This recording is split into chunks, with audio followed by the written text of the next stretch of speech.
Hello, today we're going to talk about a very interesting and insightful perspective on Dhamma from Boonyarit, a remarkably thoughtful 19-year-old student.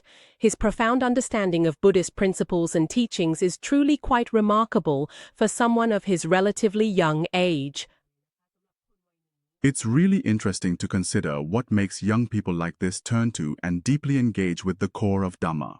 Yes, so today we're going to take a closer look at his journey, what his turning points were, and how he perceives the difference between what is called the shell and the core of Buddhism. Yes, the topic of the shell versus the core is particularly interesting.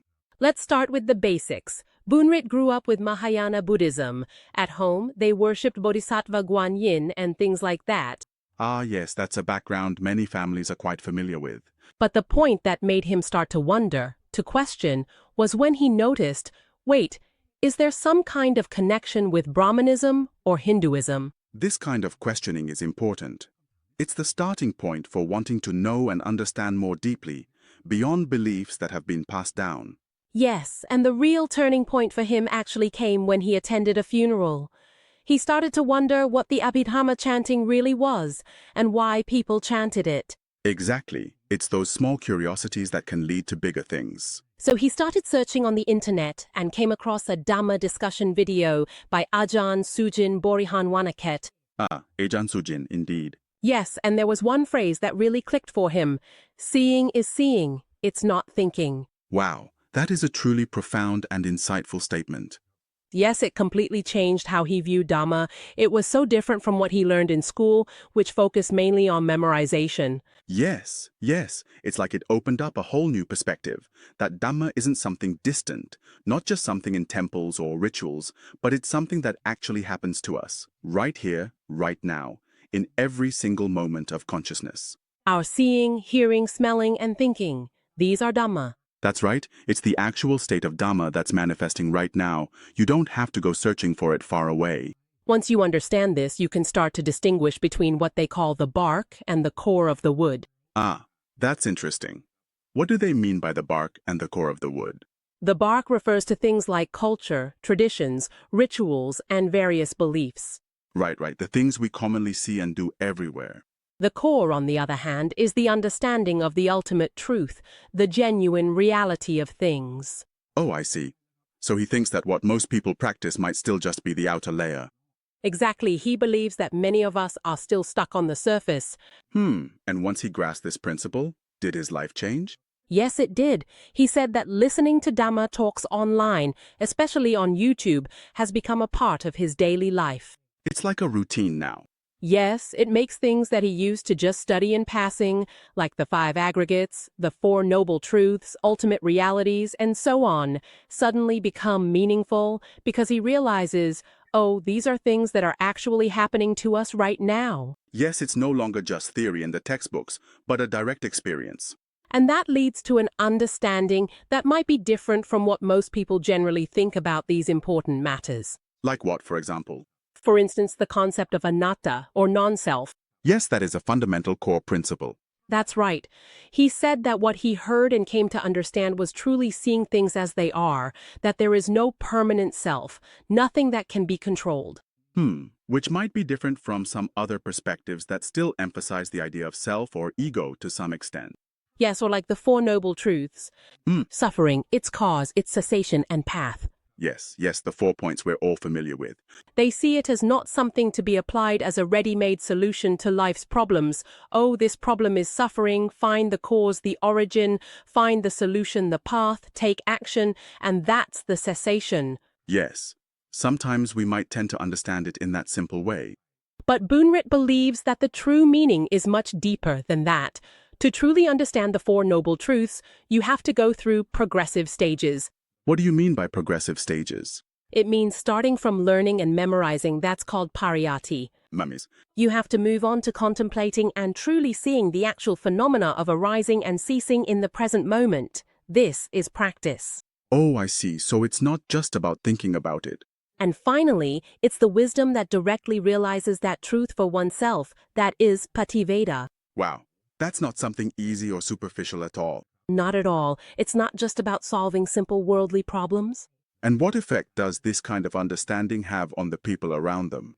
Yes, and this is very interesting. His father, mother, grandmother, and even his younger sister gradually started to become interested in listening to Dhamma as well. Oh, really? That's wonderful.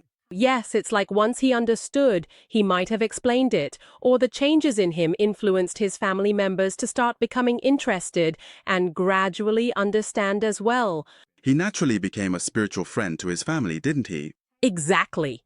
And when someone asked him, "So, what are you going to do with the rest of your life?" Yes, I'm curious too. How did he answer? He answered very clearly that he would continue listening to Dhamma to accumulate correct understanding, which is wisdom, and to cultivate as much wholesomeness as he could, because he now sees the harm in unwholesome states. That's a straightforward answer and very clear in its purpose. He said that after the Buddha's parinibbana, the true teacher is the correct Dhamma teachings themselves. Yes, because the Dhamma is what the Buddha realized and taught. When we have the wisdom to see and understand the Dhamma, it's as if we are seeing the Buddha himself. Yes, that's a very thought-provoking perspective. To sum up the essence from the story of Boonyarit, it's about not stopping at the surface, striving to find the true core, and understanding that Dhamma is the reality of life that is happening right here, right now. Yes, and it emphasizes wisdom and right view as the foundation. That's right. I think this perspective might actually challenge the existing beliefs or previous understanding of many people. That's true. It really makes us reflect on ourselves as well. A thought-provoking question for all of us is, if we want to truly grasp the essence of things in life, whether worldly matters or spiritual ones, like what Boonyarit is trying to do, how might that change our perspective on daily life or the remaining goals we have in life? And how important is it, really, for us to distinguish between the surface and the core in the information, knowledge, or beliefs we've received when it comes to living our lives? That's an open-ended question for everyone to take away and reflect on. Thank you very much for today. Thank you. Because of ignorance, we live as if lost in the world. Because of ignorance, we grieve in the cycle of existence. Because of ignorance, we have wandered as ourselves for so long. Because of ignorance, we associate with things that burn us. Because we know the value of the Dhamma, we study diligently. Because we know the Dhamma, we strive to cultivate goodness. Because we know clearly, we are not just any person. Because we know both self and not self, we are freed from danger. Because of ignorance, we live as if lost in the world. Because of ignorance, we grieve in the cycle of existence. Because of ignorance, we have wandered as ourselves for so long. Because of ignorance, we associate with things that burn us. Because we know the value of the Dhamma, we study diligently. Because we know the Dhamma, we strive to cultivate goodness. Because we know clearly, we are not just any person. Because we know both self and not self, we are freed from danger.